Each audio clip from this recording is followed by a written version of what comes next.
the stars looked wrong. Zara pressed her crystalline fingers against the cracked viewport of her scout pod and tried to understand what had happened. One moment she was following a routine patrol route near the outer rim of Vecthari space. The next moment, alarms were screaming and her ship was spinning out of control. Her pod crashed into the surface of an unknown planet with a sound like breaking glass. Zara's body, made of living crystal that could bend without breaking, absorbed most of the impact. But her ship was not so lucky. Sparks flew from damaged control panels. The main power core flickered and died. Zara pulled herself from the pilot's seat and checked her systems. The news was bad. Very bad. Her water recycling unit was completely destroyed. The emergency water storage tanks had cracked during the crash, spilling their contents onto the pod floor. The puddle of precious water was already evaporating in the alien air. She opened a small panel and pulled out her emergency supplies. The backup water container was there, but when she opened it, a terrible smell hit her nose. The water inside was brown and full of floating debris, contaminated, useless. Zara's people, the Vecthari, were different from most other species in the galaxy. Their bodies were made of living crystal that grew and changed throughout their lives. They were beautiful, with skin that looked like colored glass, and eyes that sparkled like gems. But this beauty came with a price. They needed very specific water to survive. The water had to contain exactly the right minerals.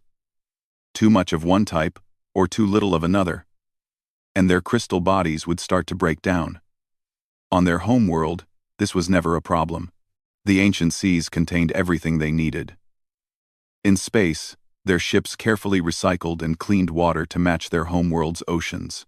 But now, Zara was stranded on an alien planet, with no proper water, and no way to make any. She checked her suit's readings. The planet had breathable air for her species, though it felt strange in her lungs. The gravity was a little lighter than home, making her feel like she might float away. The temperature was warm but not dangerous. Zara tried her communication system, but the crash had damaged too many components. She was completely alone on this strange world. She gathered what supplies she could carry and left her broken pod. Outside, she found herself in a landscape unlike anything she had ever seen. Rolling hills covered in green plants stretched in every direction. A bright yellow star hung in a blue sky, dotted with white clouds. It would have been beautiful if she was not dying of thirst. Zara's people could survive longer without food than most species. But water was different. Without the right minerals, their crystal bodies would start to break down within hours. She could already feel the first signs. Her normally bright skin was beginning to look dull. Her movements felt slower and more difficult. She picked a direction and started walking. Maybe she would find a natural water source. Maybe this planet had the right minerals.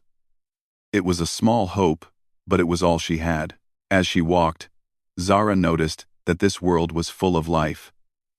Small creatures flew through the air on thin wings. Larger animals moved through the tall grass. Plants grew everywhere, reaching toward the bright sun. It reminded her of the old stories about her home world before her people had built their great crystal cities. But none of this life could help her. She needed water with specific minerals, not just any liquid. Hours passed as she walked. The bright star moved across the sky, and Zara's condition grew worse. Her crystal skin was losing its shine and starting to crack in small places. Her legs felt weak, her thoughts were becoming fuzzy and hard to focus. She climbed a small hill, hoping to see something useful from the top. What she saw made her hearts race. In the distance, she could see structures that looked artificial. Buildings of some kind, though they were made of strange materials she did not recognize. Civilization. Where there was civilization, there might be technology. Where there was technology, there might be water purification systems. It was another small hope. But hopes were all she had left. Zara stumbled down the hill toward the distant buildings. Each step was harder than the last. Her crystal body was shutting down system by system as dehydration took hold. By the time she reached the outskirts of what appeared to be some kind of settlement, she could barely walk. The buildings were low and made of materials she had never seen before. They looked primitive compared to the soaring crystal spires of her homeworld. But they were clearly the work of an intelligent species. Strange symbols marked some of the structures. Devices she did not recognize sat in yards between buildings. But she saw no people. The settlement seemed quiet, almost empty. Zara's vision was starting to blur as she walked between the strange buildings. She needed water soon, or her body would begin to crystallize permanently. Death for her people was not like death for others. They became beautiful statues, but statues nonetheless. She made it to what looked like the center of the settlement before her legs finally gave out. Zara collapsed next to a tall structure with smooth walls. Her crystal body no longer able to support her weight, she lay on the ground, looking up at the alien sky, and wondered if anyone would ever find her here. As consciousness began to fade, she thought about her family back home. They would wait for her to return from patrol. They would wonder what happened to their bright daughter who loved to explore the stars. They would never know that she died alone, on a beautiful world full of life, that could not save her. The last thing Zara saw before darkness took her was the alien star beginning to set behind the strange buildings of this unknown species. Zara woke to the sound of strange noises. Her crystal body ached in ways she had never felt before. The cracks in her skin had spread, and her once bright colors had faded to a dull gray. She was dying, and she knew it. The noises came from somewhere nearby. They sounded like the calls of some animal, but there was a pattern to them that suggested intelligence. Zara forced herself to sit up, though the effort made her feel dizzy and weak. She looked around and saw that she was still in the alien settlement. The bright star had moved across the sky while she was unconscious. Long shadows stretched between the buildings. The air felt cooler now, carrying new scents that her failing senses could barely detect. Following the sounds, Zara crawled toward a group of the strange buildings. Her legs would no longer support her weight, so she pulled herself forward with her arms. Each movement sent cracks, spreading further across her crystal skin. She was running out of time. The sounds grew louder as she approached. They seemed to be coming from beyond the buildings, where the settlement ended and wild plant life began again. Zara used the last of her strength to round the corner of a building and see what was making the noise. There, under a large tree with wide green leaves, was a creature unlike anything in her species' databases. It was clearly intelligent, based on the artificial coverings it wore over its body. These coverings looked rough and practical, stained with dirt and plant matter. The creature was making rhythmic sounds while moving around near several rows of organized plants. Zara realized this must be one of the beings who built this settlement, her first contact with a new species, and she was too weak to properly introduce herself or her people. The irony was not lost on her, even in her desperate state. The creature was bipedal like herself, but shorter and much softer looking. Where Zara's body was made of hard crystal that reflected light, this being seemed to be covered in some kind of flexible material that was wet with moisture. Its movements were smooth and flowing rather than the precise, angular motions of her people. As Zara watched, the creature stopped its work and sat down against the tree. It reached for a container and drank from it, then poured some of the liquid over its head. Water! The creature had water, but as Zara tried to move closer, her strength finally failed her completely. She collapsed again, this time unable to even lift her head. Her crystal body was shutting down, system by system. Soon she would enter the final crystallization that marked death for her people. The creature seemed to sense something. It looked around, scanning the area with surprisingly alert movements. Then its gaze fell on Zara. Even through her failing vision, she could see its shock at discovering her. The creature made more of those patterned sounds, but softer now, almost gentle. It approached carefully, stopping just out of reach. Zara tried to speak, to explain that she needed help, but her voice crystals had become too damaged to produce sound. She could only lie there as the creature studied her with what appeared to be curiosity rather than fear. The creature reached out slowly and touched one of the less damaged parts of her arm. Its skin was warm and incredibly soft compared to her hard crystal surface. Where it touched her, she could feel moisture, actual liquid moisture, not just vapor. Then something unexpected happened. The creature's touching seemed to have tired it out, because it laid down near her under the tree. Soon, its breathing became slow and regular. It had fallen asleep. Zara lay there, barely conscious, looking at this strange being that had shown her kindness by not running away. And then she noticed something that made her dying mind focus with desperate clarity. The creature's skin was covered in tiny droplets of clear liquid. The moisture she had felt was not just dampness but actual water, beating on its surface like dew on crystal formations back home. More water was leaking from its eyes in a steady, slow stream. Even its breathing seemed to release water vapor into the air. This being was constantly producing water. Clean, clear water that might contain the minerals she needed to survive. Zara's scientific training told her this was probably not the same as the carefully balanced water her people required, but her survival instincts overrode her scientific caution. She was going to die anyway. If this strange liquid killed her, at least she would die trying to live, rather than simply giving up. Using every last bit of strength in her failing body, Zara pulled herself closer to the sleeping creature. Its breathing remained steady and peaceful, suggesting it truly was asleep, and not just resting.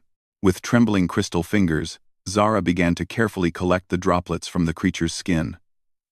The liquid felt different from any water she had ever touched. It was slightly thick, and had a strange taste that her chemical sensors could not identify.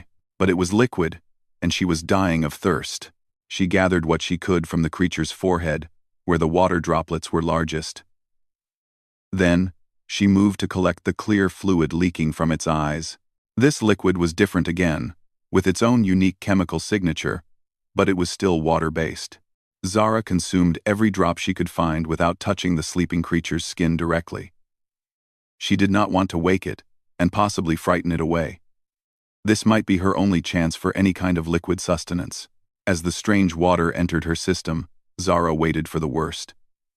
She expected her crystal body to reject the foreign liquid, or for the chemical imbalance to finish what dehydration had started. Instead, something impossible happened. The liquid did not make her worse. If anything, she felt a tiny bit of strength returning to her limbs. The spreading cracks in her crystal skin stopped growing larger. Her fading colors seemed to brighten slightly, though she was probably imagining that. Zara lay there next to the sleeping creature, afraid to hope but unable to stop herself from feeling that maybe, somehow, she might live to see another day. The alien water had not killed her, and that was more than she had dared to hope for when she first tasted it. As the alien star set behind the trees, and strange new stars appeared in the darkening sky, Zara closed her eyes and allowed herself to rest for the first time since her crash. Maybe tomorrow she would be strong enough to try to communicate with this generous creature that had unknowingly saved her life. When Zara woke the next morning, she thought she must be dreaming. The dull gray color had returned to her crystal skin. But now it was brighter than it had ever been. The cracks that had threatened to kill her were not just healed. They had filled in with new crystal growth that sparkled like tiny diamonds in the morning light. She sat up easily, feeling stronger than she could remember feeling in years. Her movements were fluid and natural, without the stiffness that usually came from sleeping on hard ground. Even her thoughts seemed clearer and faster than before. Zara looked down at her hands and gasped. Her crystal fingers, which had been pale and cracked the night before, now glowed with an inner light. The new crystal growth formed beautiful patterns across her skin, like veins of precious metal in natural stone. She had never seen anything like it in any Vectari medical database. The sleeping creature was still there under the tree, breathing peacefully in the morning air. Now that she was no longer dying, Zara could study it more carefully. It was definitely intelligent. The artificial coverings over its body showed sophisticated construction. Even if they looked primitive compared to Vectari technology, the creature's skin continued to produce small amounts of the clear liquid that had saved her life. Tiny droplets formed and rolled down its exposed areas. More liquid gathered at the corners of its closed eyes. Zara realized this being was like a living water source, constantly creating the miraculous substance that had not only saved her but somehow made her better than before. She reached for the small medical scanner that had survived the crash in her equipment belt. The device activated with a soft hum and began analyzing her body's condition. What it showed made Zara question if the scanner was working correctly. According to the readings, her crystal matrix was not just stable, it was stronger than baseline normal for her species. The scanner detected new mineral compositions in her body that did not exist in nature on her homeworld. Her cellular regeneration rate was increased by 300%. Even her brain activity showed improvements in several key areas. This was impossible. The creature's water should have poisoned her or at best provided temporary relief. Instead, it had triggered some kind of evolutionary enhancement that her people's most advanced medical technology could not achieve. Zara was so focused on the scanner readings that she did not notice when the creature began to stir. A soft sound made her look up to find herself staring into a pair of brown eyes unlike anything she had ever seen. They were warm and expressive, filled with intelligence and what appeared to be concern. The creature sat up slowly, never taking its eyes off her. It made some of those patterned sounds she had heard before, but quietly, as if trying not to frighten her. The sounds had a musical quality that reminded Zara of her people's singing crystals. She tried to respond, focusing energy through her voice crystals to produce sound.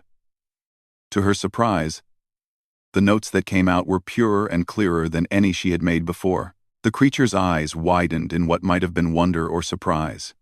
The creature reached up and touched its own face where moisture had collected overnight. Then it looked at Zara's transformed appearance. Even without shared language, it seemed to understand that some kind of connection existed between the water it produced and her miraculous recovery. Carefully, moving very slowly so as not to alarm her, the creature reached into a pouch attached to its coverings. It pulled out a small container and offered it to her. Inside was more of the life-giving liquid, the same clear water that had saved her. Zara accepted the container with trembling hands. The creature watched as she drank the precious liquid, and she could see kindness in its eyes. This being was not just sharing water with her. It was giving her part of itself to ensure her continued survival. As the liquid entered her system, Zara felt the enhancement effect continue. Her already improved crystal matrix grew even stronger. New connections formed in her brain, allowing her to process information faster than ever before. Her physical strength increased until she felt like she could move mountains. The creature made more sounds, pointing to itself and making a specific pattern of noise. It was trying to tell her its name or identify itself somehow. Zara listened carefully and tried to repeat the sounds. Marcus. The creature. Marcus smiled and nodded enthusiastically. Zara pointed to herself and sang her name in the crystal pure tones of her people. Zara. Marcus tried to repeat it, though his voice could not match the musical quality of hers. Still, his attempt was recognizable, and she nodded her approval. Marcus stood up and gestured for her to follow him. He seemed excited about something, making encouraging sounds and pointing toward the settlement buildings. Zara rose to follow and discovered that her new strength made movement incredibly easy. She felt like she could run for miles without tiring. As they walked toward the settlement, Marcus continued to speak in his musical language. Zara began to notice patterns in the sounds. Some seemed to be questions, with a rising tone at the end. Others were statements or explanations. This being's communication was more sophisticated than she had first realized. They stopped at one of the buildings, and Marcus produced a small device from his clothing. He pointed it at Zara and activated it with a soft beeping sound. The device projected lights that moved across her body in scanning patterns similar to her own medical equipment. Marcus studied the device's readings with an expression of amazement that needed no translation. Whatever his scanner was telling him about her condition, it was clearly beyond his expectations. He made excited sounds and pointed to various readouts on the device. Then Marcus did something that surprised her completely. He activated a different setting on his device and scanned himself. The readings showed his own biological systems in detail. When he compared his scan to hers, Zara could see the correlation he was discovering. Somehow, the unique combination of chemicals in his body's water production was perfectly matched to her people's biological needs. Not just adequate for survival, but optimal for enhancement. It was as if his species had evolved specifically to support hers, which made no scientific sense but was clearly happening. Marcus looked at her with wonder in his eyes and said something that sounded like a question. Even without understanding his words, Zara could guess what he was asking. How was this possible? What did this mean? Where did she come from? She pointed to the sky and sang a complex crystal song that told the story of stars and space travel and her crashed ship. Marcus listened intently, and she could see understanding growing in his expression. He was intelligent enough to grasp that she was not from this world. As the morning sun climbed higher, casting rainbow patterns through Zara's transformed crystal skin, she realized that her desperate mistake had led to the most important discovery in either of their species' histories. The question now was what they would do with this impossible gift they had found in each other. Marcus Chen had never expected his peaceful life as a colonial farmer to become the center of the most important scientific discovery in human history. But as he led Zara toward his laboratory, he knew that everything was about to change. His laboratory was built into the lower level of his farmhouse. What looked like a simple farming settlement was actually a research station where Marcus studied the biological systems of this colony world. He had been trained as a xenobiologist before choosing the quiet life of agriculture, but he had never stopped being curious about life in all its forms. The equipment in his lab was not the most advanced in human space, but it was sophisticated enough for detailed biological analysis.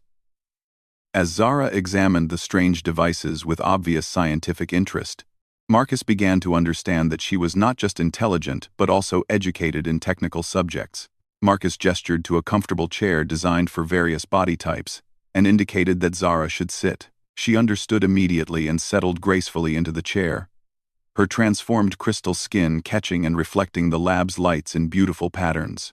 He started with basic scans, using devices that could analyze biological systems without causing harm. Zara watched with keen interest as information appeared on his screens. When she saw molecular diagrams that resembled what her own people used, she became excited and began pointing at specific elements. Marcus realized she was trying to communicate scientific concepts. He pulled up a periodic table of elements on his largest screen and watched as Zara immediately began pointing to specific entries. Her selections revealed the mineral composition that her people required for survival. The list was remarkable: sodium, potassium, magnesium, calcium, trace amounts of iron and copper, all in very specific ratios. Marcus compared these requirements to the analysis he had run on his own perspiration and tears the night before. The match was nearly perfect, but as he dug deeper into the data, Marcus discovered that the correlation went far beyond simple chemistry. The molecular structure of human sweat contained complex proteins that seemed to trigger cellular regeneration in Zara's crystal-based biology. Human tears contributed growth factors that enhanced her neural pathways. Even more remarkable was the discovery of what he called compatibility enzymes. Human sweat contained biological catalysts that helped Zara's body process and integrate the minerals more effectively than her natural biology could manage alone. It was as if human biochemistry had evolved specifically to support her species. Marcus ran sample after sample, each test confirming what should have been impossible. He collected small amounts of various human biological fluids and tested their effects on samples of Zara's crystal matrix that she willingly provided. Every single human secretion showed positive effects, but sweat and tears were by far the most beneficial. Zara watched his work with growing excitement. When Marcus showed her the molecular diagrams, she began to sing in her crystal-clear voice. The sounds formed complex harmonies that reminded him of mathematical equations. She was sharing her own scientific knowledge through music. Marcus recorded her songs and fed them into his translation software. The patterns began to make sense as mathematical relationships. Zara was describing the biological processes of her people, and how Marcus's analysis matched what her own scientists had discovered about their mineral requirements. Together, they worked through the data. Marcus provided the human perspective and technological analysis, while Zara contributed knowledge about vectari biology and chemistry. Despite their language barrier, science proved to be a universal communication tool. The results of their joint research were staggering. Not only could human perspiration and tears sustain vectari life, but they could enhance it beyond what natural vectari biology could achieve. The mineral ratios were perfect, the proteins were beneficial, and the enzymes were exactly what Zara's people needed to reach their full potential. But the most shocking discovery came when Marcus analyzed the evolutionary history stored in both their genetic codes. His equipment could trace biological development back millions of years, and what it showed challenged everything both species thought they knew about life in the galaxy. The mineral signatures that Zara's people required matched exactly with the prehistoric oceans of Earth. Not similar, identical.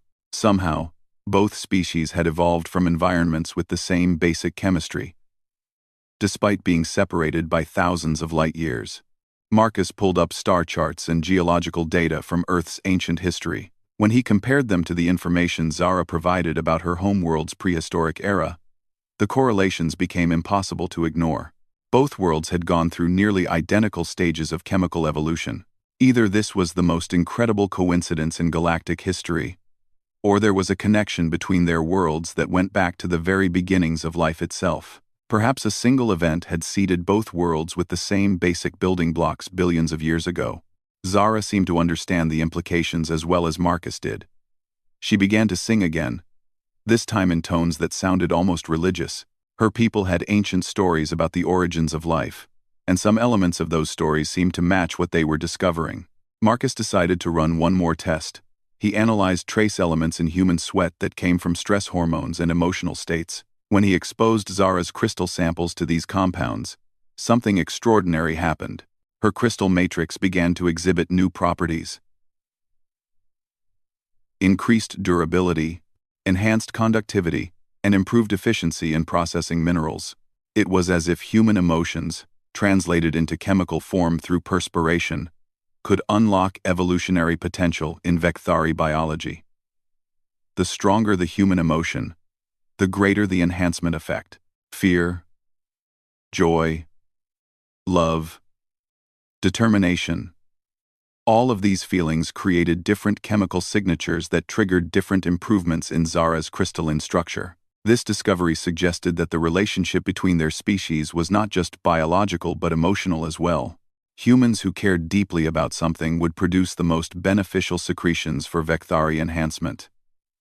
It was a symbiotic relationship that connected them on levels deeper than either species had imagined possible. As the day's experiments concluded, Marcus and Zara looked at the data they had gathered together. Two species from opposite ends of the galaxy evolved independently for millions of years, and yet they were perfectly designed to help each other survive and thrive. Marcus began to compose a report that would shake the foundations of xenobiology and evolutionary science. Zara sang soft, complex melodies that would become the first interspecies scientific collaboration in galactic history.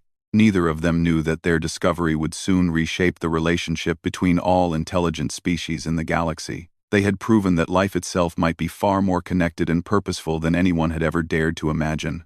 The question now was not just how this biological miracle was possible, but what responsibility came with such an incredible gift. As Zara's enhanced abilities continued to grow and Marcus's understanding of the implications deepened, they both realized that their accidental meeting would change everything for both their peoples. The message that Marcus and Zara sent to their respective governments sparked reactions that neither of them had expected. Within days, ships from both species were racing toward the small colony world that had become the center of galactic attention. The first to arrive was a Vecthari science vessel, its crystal hull gleaming like a jewel against the stars. The ship's captain, an ancient Vecthari named Kirith, had known Zara since she was young. When Kirith saw what had happened to her, the old crystal being sang with such joy that the ship's hull resonated in harmony. Zara was not just alive. She was transformed into something beyond what any Vecthari had ever achieved. Her crystal matrix had evolved new properties that made her stronger, faster, and more intelligent than any one of her species in recorded history. The enhancement showed no signs of stopping as long as she had access to human biological secretions. The human response was equally dramatic. 3 ships arrived within hours of each other, carrying scientists, diplomats, and medical experts. They had come expecting to find evidence of first contact with a new species. Instead, they discovered that humans possessed the key to another species' evolutionary advancement. Dr. Sarah Williams, the lead xenobiologist from Earth Central, could barely contain her excitement as she reviewed Marcus's research.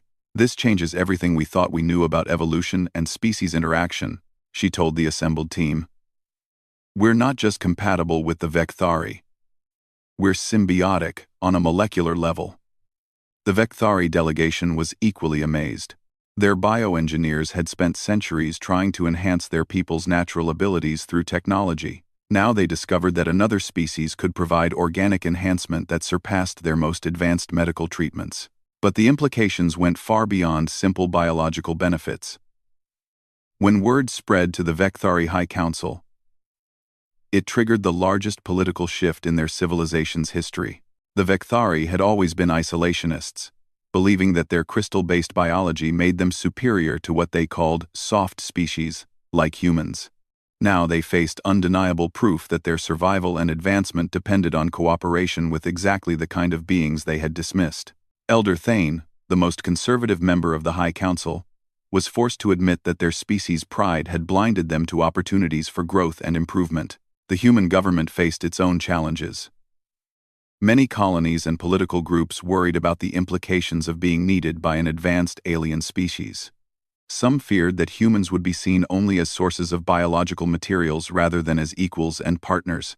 Marcus found himself at the center of negotiations between both species. His combination of scientific knowledge and personal relationship with Zara made him invaluable as a translator of both language and cultural concepts. Zara, meanwhile, had become a living symbol of what cooperation between their species could achieve. The breakthrough came when Zara proposed a solution that surprised everyone. She suggested that, instead of treating human biological materials as a resource to be harvested, both species should work toward true partnership. Humans would provide willing biological contributions in exchange for Vecthari crystal-growing technology and stellar navigation expertise. This exchange would benefit both species in multiple ways. Humans would gain access to crystal technology that could revolutionize their own biology and medicine. Vecthari would receive not just biological enhancement, but also exposure to human creativity and adaptability, which their rigid society desperately needed. The first formal alliance agreement was signed on Marcus's farm, under the same tree where Zara had first tasted human tears. Representatives from both species gathered in a ceremony that combined human traditions with Vecthari crystal singing rituals. As part of the agreement, Zara became the first official Vecthari human liaison officer. Her enhanced abilities and personal experience made her uniquely qualified to help both species understand each other. Marcus was appointed as her human counterpart, responsible for ensuring that cooperation remained voluntary and beneficial for humans. The practical implementation of their alliance started small. A handful of volunteers from the colony agreed to provide biological samples for Vecthari enhancement research. In return, Vecthari engineers began teaching humans how to grow living crystal structures that could be used for everything from medical implants to spacecraft hulls. The results exceeded everyone's expectations. Humans who worked closely with enhanced Vecthari found that the partnership triggered positive changes in their own biology. Extended exposure to Vecthari crystal resonance improved human mental clarity and emotional stability. The relationship was truly symbiotic, benefiting both species. Within a year, joint research stations were established throughout human space. Vecthari scientists worked alongside human researchers, sharing knowledge that had been developed independently for thousands of years. The combination of human innovation and Vecthari precision led to technological advances that neither species could have achieved alone. The cultural exchange was equally important. Humans learned Vecthari meditation techniques that helped them achieve greater mental focus and emotional balance. Vecthari discovered human concepts of humor and spontaneity that added joy and flexibility to their traditionally rigid society. Zara and Marcus became symbols of this new alliance, traveling between worlds to help establish cooperative programs. Their friendship demonstrated that different species could not only work together but could become genuinely close despite their biological differences. The most remarkable development came when human children began learning Vecthari crystal singing as part of their education. These young humans, raised with exposure to both cultures, showed enhanced abilities in mathematics, science, and emotional intelligence.